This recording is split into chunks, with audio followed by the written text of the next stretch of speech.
So we are the Kenya National Theatre. My name is Hansen Omido. I'm an advocate.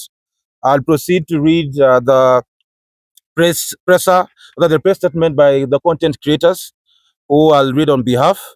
And I'll proceed by saying we, the Kenyan influencer and content creator community, are indeed concerned with the recent directive from the Betting Control and Licensing Board, popularly known as BCLB.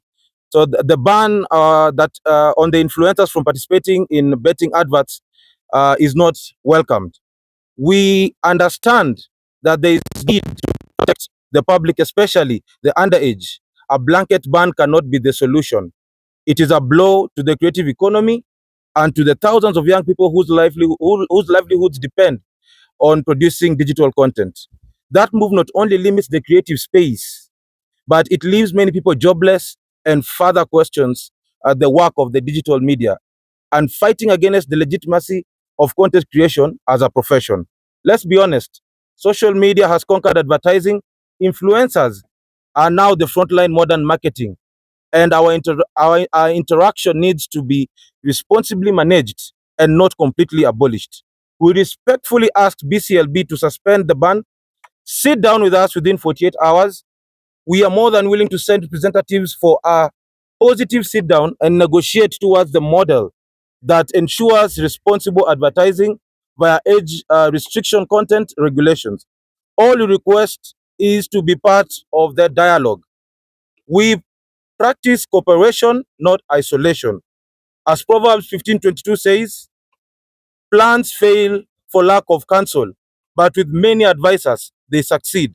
Let's succeed together for the good of the industry, the economy, and the country. We look forward to hearing from you. As Thank you. betting influencers from different betting companies, and we are here to address the nation over a directive that was issued the other day. According to us, the directive is not only unfair but lacks logic. The directive by the BCLB the other day is unfair to us because you are telling us not to influence for betting companies, where else you're still living the traditional media, that is TV and radio, right? So Nagazeti and print media. This to me seems like there's fire, a building has caught fire. You're calling in the fire brigade team to come and put out the fire. But part of the team, like a quarter part of the team, are the only ones that have the oxygen cylinders. And then the rest, a quarter has CO2 and the rest work on oxygen. I don't think we will put out the fire if we have more people with oxygen trying to put out a fire at a building that just a few work on a CO2. So to us, this is not about regulating and helping the youth. If it was about the thinking about the youth and the betting prevalence, I think we would have not targeted as a segment only. So this comes out as hypocrisy rather than regulation. So we are ready for any conversations about regulation, but we will not take hypocrisy. Thank you so much. Thank you very much. Good evening, ladies and gentlemen. My name is Kendrick Mulamwa. Yeah, popularly known as Mulamwa, comedian and social media person. I don't know if I'm a celebrity. Yeah, that you will tell me. Now, I'm here to stand with my brothers and sisters over a directive that was issued by the BCLB in the past few days about banning, the celebrity advertisement and whatever. First of all, I have to say you cannot, make an egg without, you cannot make an omelette without breaking several eggs.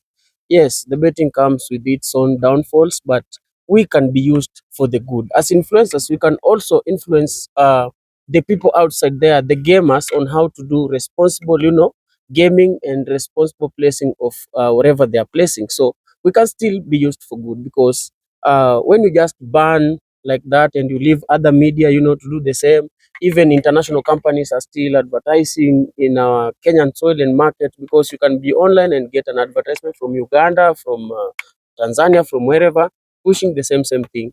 So I would like the government to at least check on that because we were making an income from that, and also so many other people depend on us, not only family, but the people who we work with, because we have had to dismiss them. We have camera people, we have locations managers, we have editors. Like a single person you see here has a team of about 15 behind them. So right now, when you just cut that down, it means all those 15, they are going home together with the artist. So I believe there is a way we can work it out. And also an inquiry is to actually tell us what celebrity means, who is a celeb and who is not.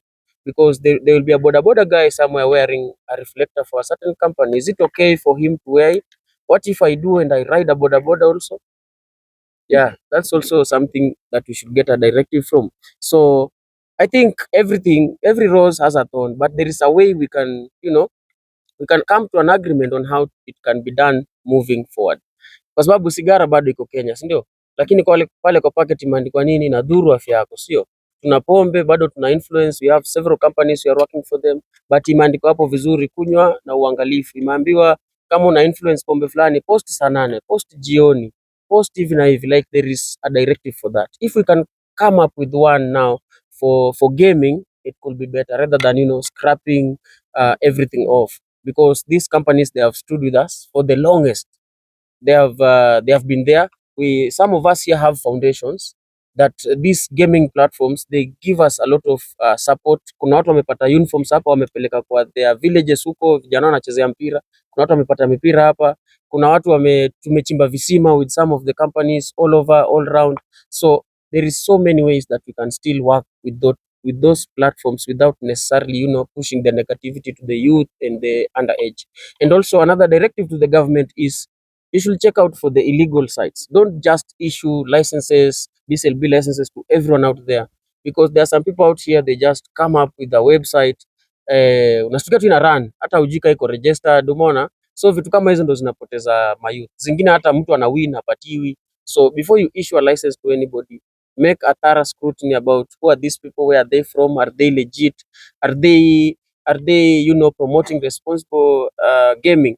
Because in my thought, if a platform can write there on the introductory page that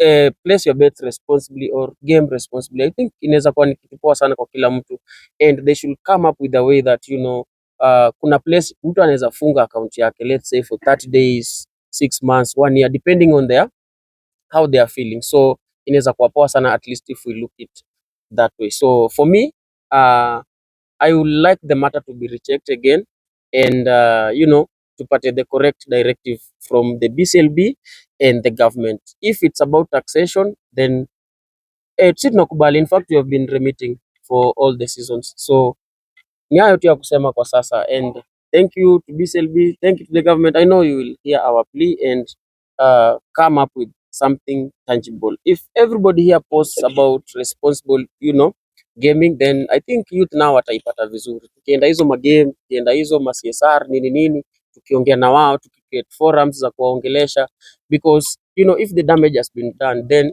the only way to do it is to correct it, unaona. So tukiwaachia hapa, tumekata hiyo influencing, haujaambia sasa wale watu walikuwa wameanza ku place bet zao, hujawaambia sasa muendeleaje kutoka hapa, then that is still wrong.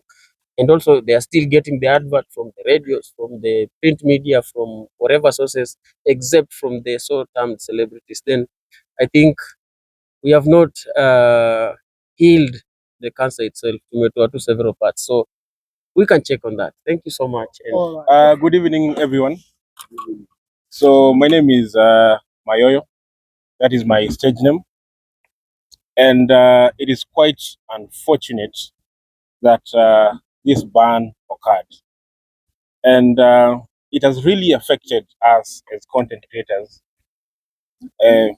Putting into consideration the fact that we have a lot of people depending on us. Sisi kama content creators tuko na watu wengi sana ambao wanatutegemea, na tulikuwa tunaomba the government, serikali, tafadhali tusikize hapa kati yetu.